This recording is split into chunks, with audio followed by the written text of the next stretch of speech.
Hi, and thanks for checking out this video, which is one of just hundreds on the Wonder Woman travel vlog. Wonder Woman, by the way, is my wife, Wendy. Wendy is a native New Yorker, and in this video, she's going to introduce you to one of our favorite places to visit in Manhattan. The Wall Street Bull, officially known as the Charging Bull, is an iconic bronze sculpture situated in Bowling Green Park, near Wall Street in New York City. Created by Italian-American artist Arturo Di Modica in 1989, the statue weighs over 7,000 pounds and stands as a powerful representation of financial resilience, strength, and optimism.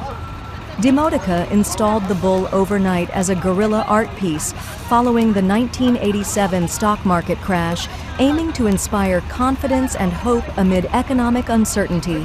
Its dynamic pose, with flaring nostrils and a head tilted forward, conveys a sense of determination and unstoppable energy. The Charging Bull has since become a globally recognized symbol of capitalism and prosperity, drawing millions of tourists annually. Visitors often rub its horns, nose, or tail, believing it brings good luck. The statue remains a timeless emblem of Wall Street's enduring spirit and ambition. There are hundreds more travel videos on this channel, and I hope you'll take a moment to look at some of them. Meanwhile, I also want to invite you to hit the like button and subscribe to the channel so you'll be notified when we upload something new. But that's it for now. Thanks for watching.